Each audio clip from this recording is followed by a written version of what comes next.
Hello दोस्तों, आज हम लोग इतिहास के बारे में बेसिक से बेसिक नॉलेज जानने की कोशिश करेंगे।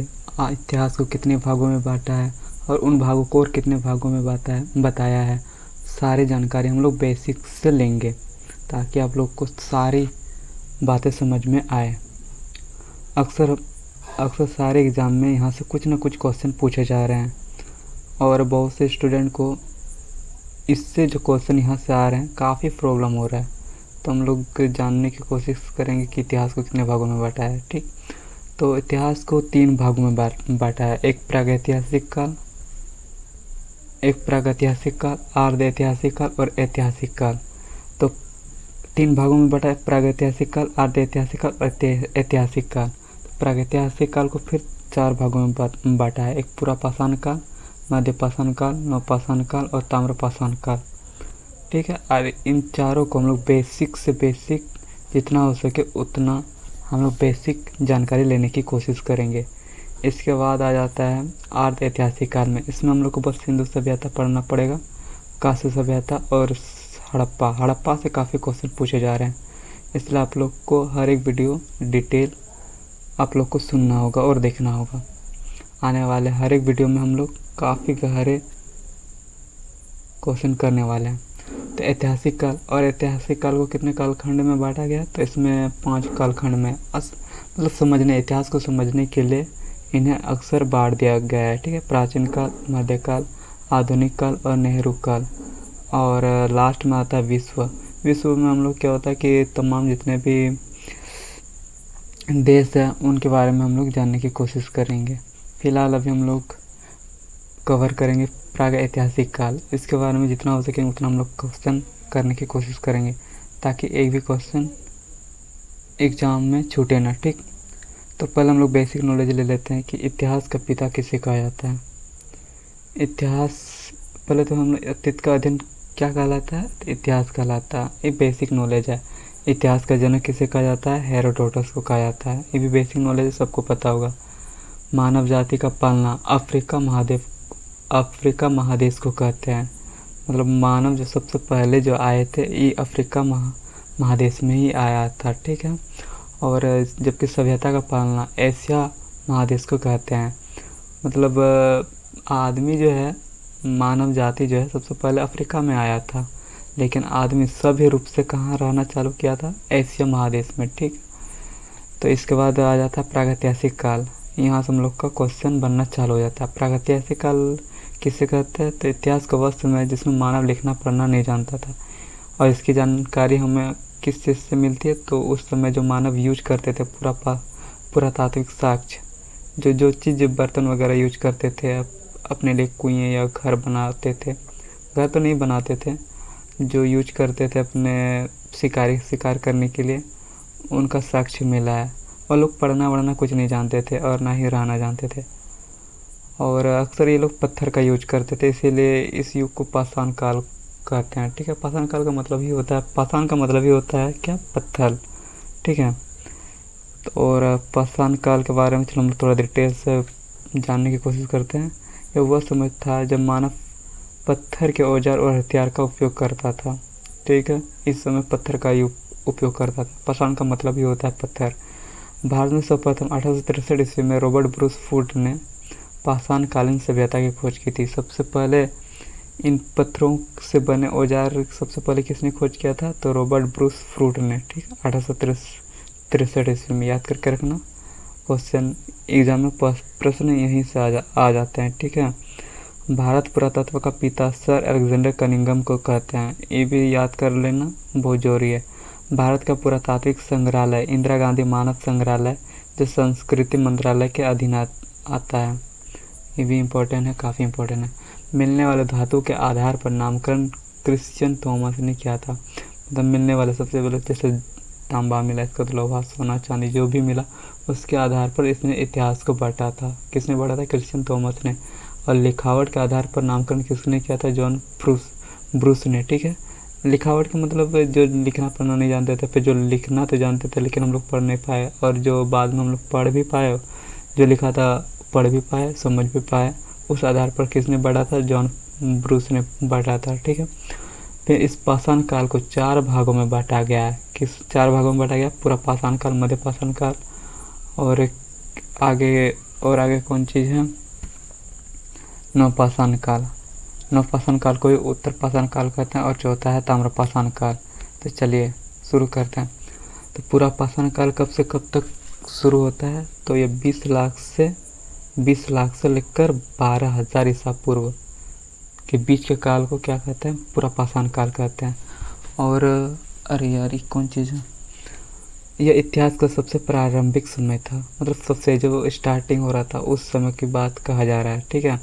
और इस समय मानव को आदि मानव कहा जाता था, क्योंकि उस समय जो लोग थे, न घर थे, न उस सबका कोई परिवार था, बस जानवर की भांति रहा करते थे, शिकार भी करते थे, कच्चा वच्चा मांस खा जाते थे, इसलिए इसे आदि मानव कहा जाता है।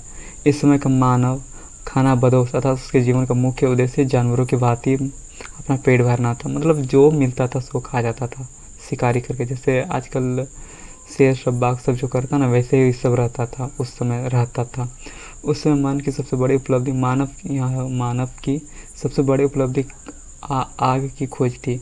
मतलब उस समय जो लोग हैं, जंगल में लगा होगा आग और कोई जानवर भुन गया होगा तो देखा कि अच्छा लग रहा है, तो उस समय ही लोगों ने आग की खोज की और अपने जो शिकार करके लाते थे उन्हें पका के खाया करते थे। इस समय मानव पत्थर के बड़े बड़े औजारों का इस्तेमाल शिकार करने के लिए करते थे। इसी समय मानव ने चित्रकार करना प्रारंभ किया था। तो इसमें से 2 क्वेश्चन बहुत इंपॉर्टेंट है। पहला क्वेश्चन क्या है? तो इस समय आग की खोज भी हो चुका था और लोग जो है चित्रकार करना भी प्रारंभ कर दिया था। चित्रकार उतना अच्छा नहीं होते थे, दीवार पर जो मन सो जैसे मन करता था वैसे बना दिया करता था, ठीक है। इसके बाद क्या है? भीमबेटका की गुफा में पूरा पाषाण काल के चित्र देखने को मिलती है, जो मध्य प्रदेश के अब्दुल्लागंज रायसेन में स्थित है। इसमें बता भी दिया गया है कि चित्रकार कहाँ करते थे, चित्रकारी कहाँ करते थे। तो मध्य प्रदेश के अब्दुल्ला रायसेन में स्थित है, वहाँ एक गुफा है, भीमबेटका नाम की एक गुफा है, वहीं पर ये चित्र बनाया करते थे। काफ़ी ज़्यादा इम्पोर्टेंट है, इसको भी याद कर लीजिएगा, ठीक है। इसके मध्य पाषाण काल में जाते हैं। इसमें कहाँ से कहाँ तक इसको रखा गया है? तो 12,000 ईसा पूर्व से लेकर 10,000 ईसा पूर्व तक इस काल को रखा है, ठीक है। और इस काल के बारे में सबसे पहले जानकारी किसने दिया था? तो कर्साइल ने दिया था। इस काल की जानकारी सबसे पहले कर्साइल ने दिया था, ठीक है। और यह पूरा पाषाण काल के बाद का समय था। इस समय मानव के हथियार छोटे आकार के थे, इसीलिए इन्हें माइक्रोलिथ कहते हैं। इस समय के मानव की सबसे प्रमुख कार्य अंत्येष्टि कार्यक्रम था। इसमें 2 क्वेश्चन बहुत इंपॉर्टेंट है। एक तो इसे माइक्रोलिथ कहते हैं। माइक्रोलिथ किस लिए कहा जाता है? क्योंकि पूरा पाषाण काल में जो पत्थर के औजार होते थे वो काफ़ी बड़े होते थे, और मध्य पाषाण काल में क्या हो गया? तो छोटे छोटे पत्थर के औजार होने लगे, तो इसीलिए इसे माइक्रोलिथ कहते हैं। माइक्रोलिथ क्या होता है? छोटा। लिथ में क्या होता है? काल। माइक्रो में छोटा वाला काल, ठीक है। इस समय के मानव की सबसे प्रमुख मतलब इस समय जो सबसे प्रमुख कार्य था अंत्येष्टि, मतलब दफनाया करते थे। जो मर जाते थे उन्हें उन लोगों को दफना दिया जाते थे, उन्हीं को अंत्येष्टि कार्यक्रम कहा जाता है। और इस काल में मानव के अस्थि पंजर का सबसे पहला अवशेष प्रतापगढ़ के सहराय नहर तथा महदहा नामक स्थान से प्राप्त हुए। और इस समय के जो मानव के कंकाल जो मिले हैं, कंकाल जो मिले हैं, कहाँ मिला है? अस्थि पंजर, जो छाती का जो हड्डी होता है उसे अस्थि पंजर कहता है। तो सबसे पहले इस काल में जो आदमी थे उनका अस्थि पंजर कहाँ मिला था? तो प्रतापगढ़ के सहराय नहर में और महदहा नामक स्थान से प्राप्त हुआ था। बस इसमें उतना ही क्वेश्चन है और इसमें उतना खास इम्पोर्टेंस नहीं है। तो तीसरा हम लोग जाते हैं नवपाषाण काल। नवपाषाण काल को ही उत्तर पाषाण काल कहते हैं। और चलिए थोड़ा जानते हैं इसमें क्या क्या क्वेश्चन इम्पोर्टेंट है। इस काल के बारे में सबसे पहली जानकारी सर जॉन लुबाक ने दिया था। कौन सी लिखा ने दिया था? कब दिया था? 1665 ईस्वी में दिया था। और इस काल में मानव ने अस्थायी आवास बना लिया था, साथ ही कृषि तथा पशुपालन भी प्रारंभ कर दिया था। मानव ने इस काल में पहिया तथा मानक की खोज की थी। मनका शायद होगा, मनका, ठीक है। मानव ने मनका की खोज की थी। कर्नाटक में मैसूर के पास संगनकल्लू नामक 2 जो नवपाषाणकालीन स्थल से राख के टीले प्राप्त हुए। पशुपालन का साक्ष्य भारत में आजमगढ़ तथा बागोर से प्राप्त हुए थे।